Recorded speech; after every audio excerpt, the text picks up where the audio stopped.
Tout ce qui n'a pas envie d'évolution est sous une influence démoniaque. Quand Dieu a créé l'homme, les premières instructions qu'il a données aux hommes, c'est de leur dire soyez féconds et multipliez-vous. Même aux animaux, il a mis dans l'esprit des animaux l'instinct de se développer. Pourquoi? Parce que la loi de la survie s'additionne à la loi de la multiplication. Tout ce qui ne s'étend pas disparaît. L'une des plus grandes églises, un grand bâtiment qu'on appelait Hagia Sophia, a été utilisé pour une autre confession. Parce que ce qui ne se multiplie pas disparaît. Il y a une expression qu'on appelle des animaux en voie de disparition. C'est des animaux dans lesquels, à un moment donné, ils mouraient plus qu'ils ne se multipliaient. Ils se perdaient plus qu'ils ne s'étendaient. L'une des armes les plus puissantes du diable, qu'il utilise même dans la guerre, c'est de mettre ton esprit sur la chose qui n'est pas essentielle. Quand Satan va commencer à prendre ton mari et à faire de ton mari un homme adultère, ça ne va pas commencer par son adultère, ça va commencer par le fait qu'il va attirer ton attention sur des détails qui ne servent à rien dans votre couple. Il va mettre un regard sur quelque chose et puis tout le temps tu embêtes le monsieur pour une chose qui n'a pas de sens. Parce que Satan sait que c'est le temps de vous séparer. Mais le but derrière ça, c'est de faire en sorte que dans cette période-là, une autre fille le rencontre et qu'il se sente de plus en plus bien avec elle et que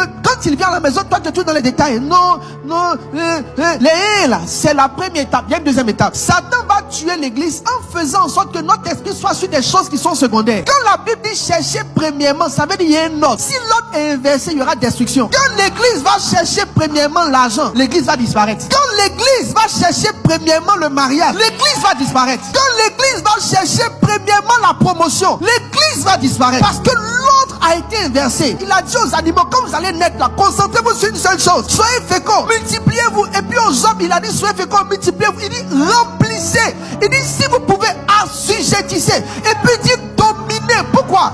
Parce que ce qui ne grandit pas ne domine pas. Donc la domination de l'église est dans le fait que les chrétiens deviennent nombreux. Tu rentres à la douane, il y a un chrétien. Tu rentres à l'aéroport, il y a un chrétien. Tu vas dans l'armée, il y a un chrétien. Ils sont partout. Et pas les chrétiens chewing-gum, pas les chrétiens poteau, les vrais chrétiens. DG, mais intelligence renouvelée. Ministre, mais intelligence renouvelée avec parler en langue comme support. Ça dit qu'il arrive au travail avant même de commencer. Des gens qui sont initiés dans l'art de faire les choses de l'esprit. Il y a un ordre. Et l'ordre, écoutez, les premières paroles sont essentielles. Les premières paroles sont essentielles.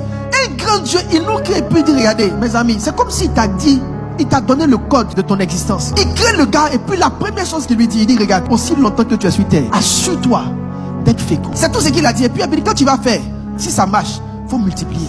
Et puis il dit, si ça multiplie, que tu sens que ça marche, essaie de remplir. Il dit, si tu remplis que ça marche, essaie d'assujettir. Il dit, si tu fais que ça marche, essaie de dominer, ça veut dire maintenir. Maintenir dans le temps. C'est dans la domination que la prospérité vient.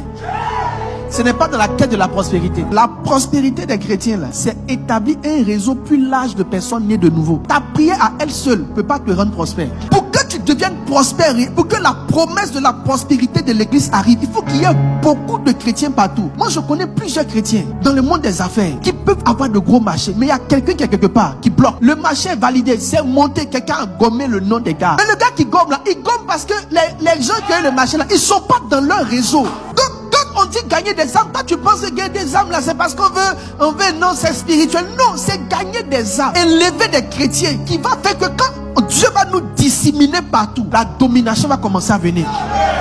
Être un petit nombre, réduire la capacité de gagner de nouvelles personnes va affecter notre prospérité. Ça va affecter même notre capacité. Pourquoi il y a célibat? C'est pas parce qu'il n'y a pas les hommes, c'est parce qu'il y a des hommes qu'on ne peut pas marier. Être un petit nombre va empêcher même l'église de saisir toutes les promesses divines. Dans ce que Dieu dit, il a caché le mode opératoire. Il y a un mode opératoire. Écoutez, moi, quand je vois la Bible, je me dis que ça ne peut pas être des mots simples. Le premier chapitre, il crée l'homme et puis lui dit des choses et puis il s'en va. Il aurait pu lui dire, mais au premier chapitre, priez beaucoup. Il dit, soyez féconds. Ça veut dire quoi? Reproduisez-vous. Enfantez plus de chrétiens, enfantez plus de nouveaux-nés, enfantez plus de personnes qui sont sorties des ténèbres. Éternel des armées, protège-moi. La protection des chrétiens n'est pas dans la prière.